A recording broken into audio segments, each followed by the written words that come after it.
Hello my dears and welcome back to my channel. Today we are going to be working on the third video for our vintage knit along series where we are working on Trimmed with Roses from A Stitch in Time Volume 2.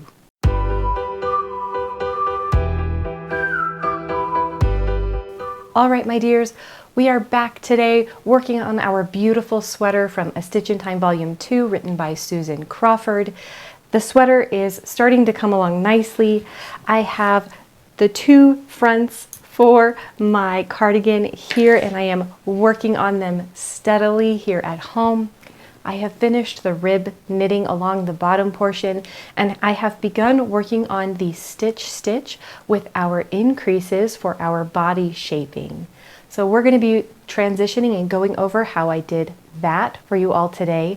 I will also be showing you all two different ways that you can create increases within your vintage knitwear according to Susan Crawford and according to her book, A Stitch in Time Volume 2. And we will take a small look at what those two stitches are going to be looking like and how they would impact your overall garment. For those of you who have been here before, you know that we've taken a bit of a break, and I did want to go ahead and say thank you all for sticking around. I did need to take a month off as I ended up needing to have a procedure, and between the procedure itself and the recovery time, I did unfortunately need to take a small medical leave of absence, both from work and unfortunately from you all here.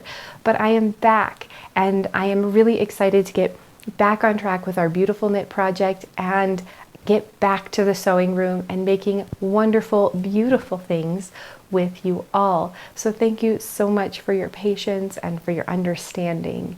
Without further ado, let's go ahead and get stitching.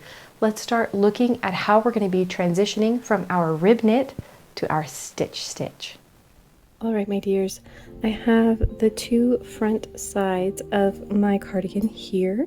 I have the rib knitting all the way completed as directed by the pattern. You can see we've got some beautiful stretch here.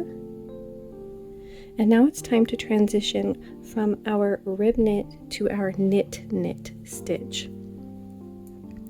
And this is extremely easy. I've got my 275 needles here that we're using for the rib knit and my 325 needle here. And I am just going to pick up and knit across all of these stitches with my larger needles. Now in some patterns, you will have an increase within this first row. For the pattern that I'm working now, there is not an immediate increase during this first row. So I'm just going to knit all the way across. You can see here, whether it is a purl stitch or a knit stitch, I'm just going to be knitting into it.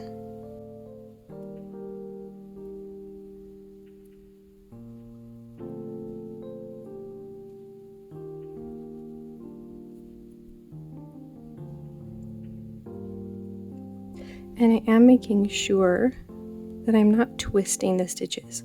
So each of these stitches, let's see if we can get them to come into focus. There we go. So this is a purl stitch.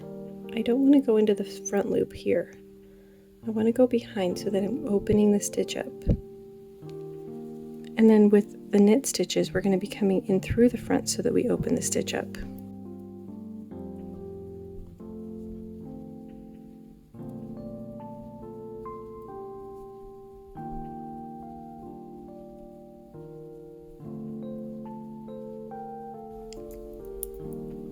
Now I've got my second half here, so I'm going to push this onto the end.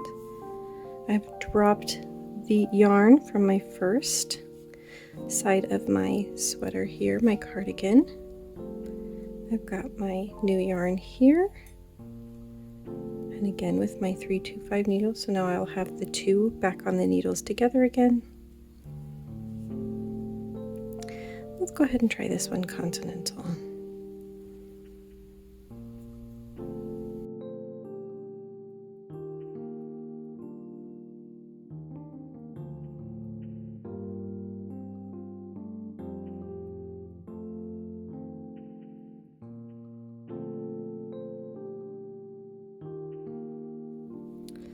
And there I've transitioned from rib knit to stitch stitch, which means then on our back side it will be a purl purl. And I've got both sides of my cardigan on one set of needles, which means I am knitting this 2 at a time. So both sides of my cardigan will match perfectly. And for me, that's a big deal because I know for myself, counting stitches and making sure that I've got everything exactly perfect can be really stressful for me. So simply having everything ready to go and having it all on the same needle set, knowing that each side of the cardigan is going to have exactly the same number of stitches, just really helps me tremendously. And so now on this back side, of course, we're just going to be purling all the way across because on the front side we knit all the way across.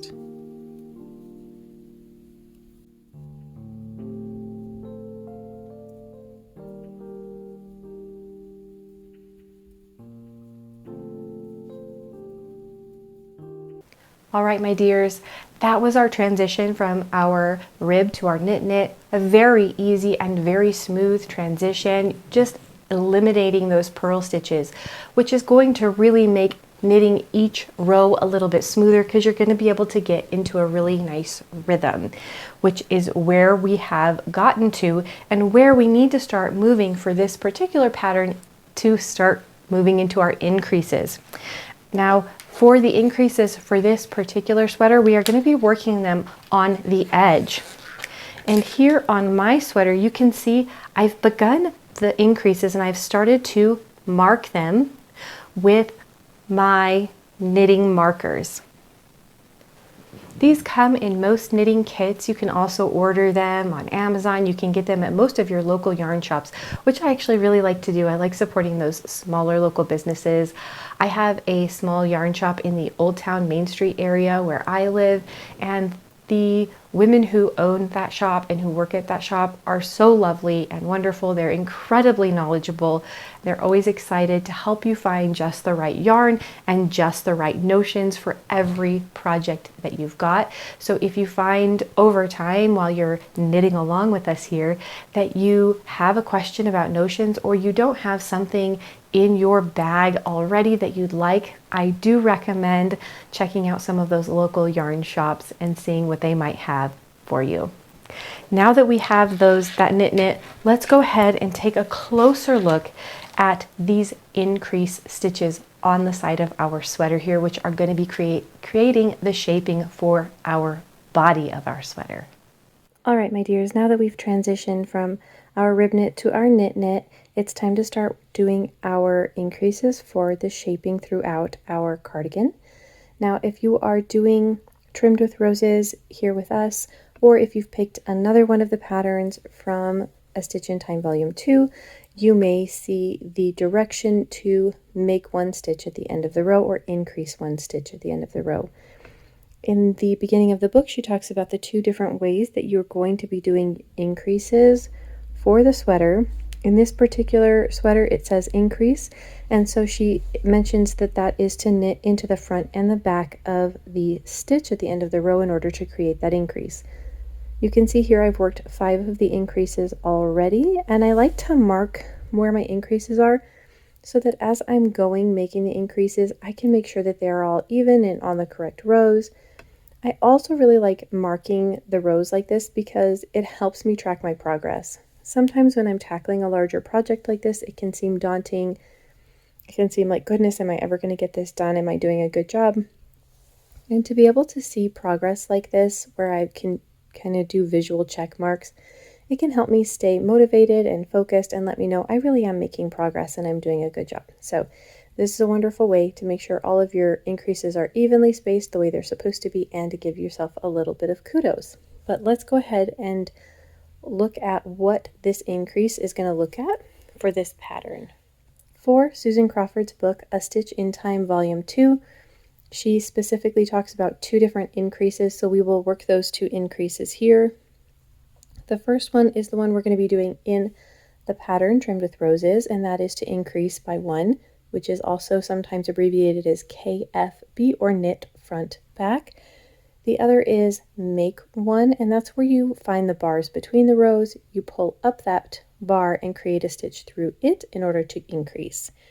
So in this particular swatch that I've done here, I've already worked the knit front back on both sides of the fabric. And I've done this to give you an idea of how it's going to look. Now on this side, instead of doing it on the very last stitch of the row, because it does say make it at the end of the row, I've done it on this stitch here, the second stitch in from the end of the row. And this is a handy tip that I picked up years ago from a very experienced knitter, is that you want to go 1 or even sometimes 2 stitches in before making your increase. And what that's going to do is it's going to allow the fabric to have this continuous stitch on the outside. It's going to keep the increases nice and clean. It's going to make your fabric look nice and clean. And it's going to make it much easier to seam up the side at the end when you're making your sweater. And the reason is, if we look over here where I did them on the last stitch, this is where the increase is, and you can see this little jut out. Here's the second increase, and there's the little jut out. And then when we look at the side of the fabric, we don't see an even set of stitches because we have these little juts. Okay, especially if you're doing something where the finished product might be not seamed, that side is going to show, and this is a less attractive finish. But even if you are going to be seaming up the sides, doing it the increase 1 stitch in gives you that nice even row of stitches to seam up so that everything is easy on the eyes, it's easy to see. So helpful tip, instead of doing your increases on the very last stitch of the row, go ahead and go to this first stitch in or even the second stitch in, depending on how you're going to be seaming your garment, and that's going to keep your increases nice and smooth. So for our first increase, we will show the knit front back, as that is the increase we're going to be working in this pattern. That's what she recommends. So we will go ahead and knit through the first stitch. And now let me get up nice and close. What we're going to do is we're going to come knit front. So you're going to go through the front of the stitch, create a stitch, pull it through. Now I've got it here, but I'm not just going to drop this stitch off the end of the needle like we normally would. Instead, I'm going to give this a twist, look toward the back of that stitch. Oops, sorry, through the back of the stitch, stick my needle through, pull that through, whoop, and then pull it off. And now I have 1, 2, 3 stitches instead of 2. Let's go ahead and take a look at that again. Knitting my first stitch, then I'm going to come through the front, pull it through, give it a twist, go through the back of the stitch, create a stitch, pull it through, and now I'm going to go ahead and pull that stitch off. One more time. Knit 1, knit through the front, twist, knit through the back, and now pull that stitch off.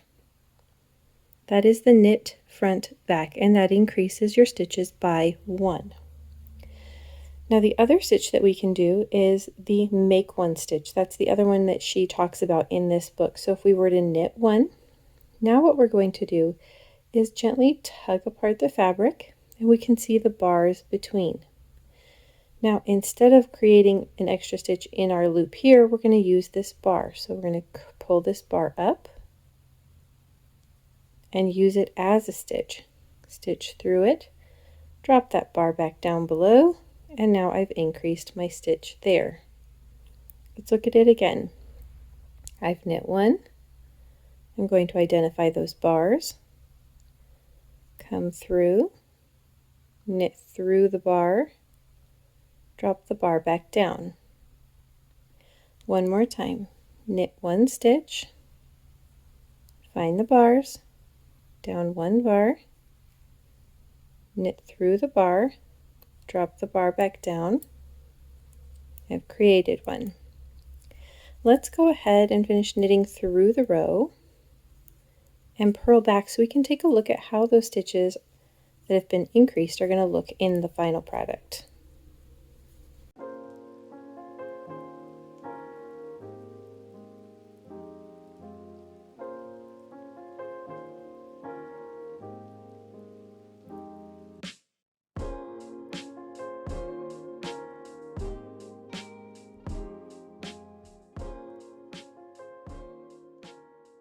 All right, here we are. Now we can see all of our increased stitches across the top here. And we can see we have a nice, beautiful fabric with our clean edge along the side here. Now, starting with our knit front back stitches, you can see one here, here, and here. Now, they're going to be characteristic because you'll be able to see in your final fabric this little bar. Okay, and that's that twist. So this is not an invisible increase. It is visible, but because we're doing it along the sides of the fabric, we're not really worried about that bar being seen. It's going to be right along a seam line. But that is one of the aspects of this particular stitch, is that bar. Okay, when you do the make one and you're pulling up between, what you have here is you can actually kind of see, you end up with these little holes. Okay. I think these are going to be more common in patterns where you're going to be doing lace work because it can show in the fabric. So it doesn't show in any bars. All of the stitches remain knit stitches, but you do end up with this little hole because you're kind of tugging that bar up from the lower level. So the knit front back creates a more dense fabric. There's no hole. The make one, where you're pulling the bar up, creates a more open fabric where you have these little holes. That is the difference between those two increases, and those are the two increases that are most commonly worked in this particular book in a Stitch in Time Volume 2. Now, if you are a new knitter, you may be familiar with the make one stitch where you simply yarn over a YO. You can see you've created that stitch, and then you can move right along with your work. I do like to let people know that if you're new and that's what you're familiar with and you kind of want to go with what you're familiar with, just be aware you're going to have the make one stitch look. You will end up with a hole when you yarn over. Okay, I can show you that. I can do kind of a series of yarn overs here so that on the next row we can look to see how those are going to be.